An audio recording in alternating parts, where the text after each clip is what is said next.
अतिशय धक्कादायक बातमी समोर येते। 18 ते 25 वयोगटातल्या 7,000 पेक्षा जास्त शालेय विद्यार्थ्यांना HIV ची लागण झाली असून या संदर्भात सरकारनं तातडीचं पाऊल उचललंय।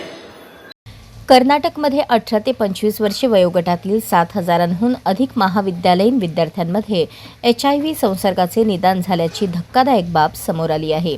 ही बाब केवळ बेंगळुरूपुरती मर्यादित नसून संपूर्ण राज्यातील महाविद्यालयीन विद्यार्थ्यांशी संबंधित असल्याने आरोग्य यंत्रणा आणि शिक्षण विभागाची चिंता वाढली आहे।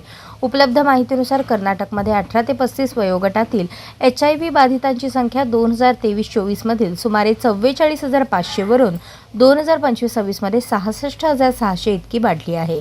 त्याच पार्श्वभूमीवर 18 ते 25 वयोगटातील 7,000हून अधिक विद्यार्थ्यांना HIV संसर्ग झाल्याचे निदर्शनास आले आहे। या वाढत्या संसर्गाच्या पार्श्वभूमीवर कर्नाटक सरकारने सर्व सरकारी, अनुदानित आणि खासगी महाविद्यालयांमध्ये गोपनीय HIV तपासणी, समुपदेशन आणि जनजागृती शिबिरे आयोजित करण्याचे निर्देश दिले आहेत।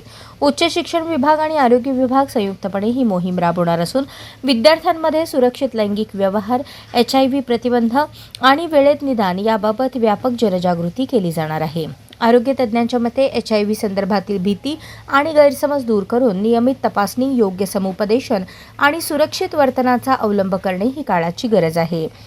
ही परिस्थिती लक्षात घेता तज्ज्ञांचे मत आहे की प्रतिबंधात्मक उपाययोजना आधीच व्यापक प्रमाणात राबवण्यात आल्या असल्या तर संसर्गाची वाढ काही प्रमाणात रोखता आली असती। त्यामुळे सरकारने हाती घेतलेली मोहीम महत्त्वाची असली तरी ती आणखी आधी सुरू होणे अपेक्षित होते।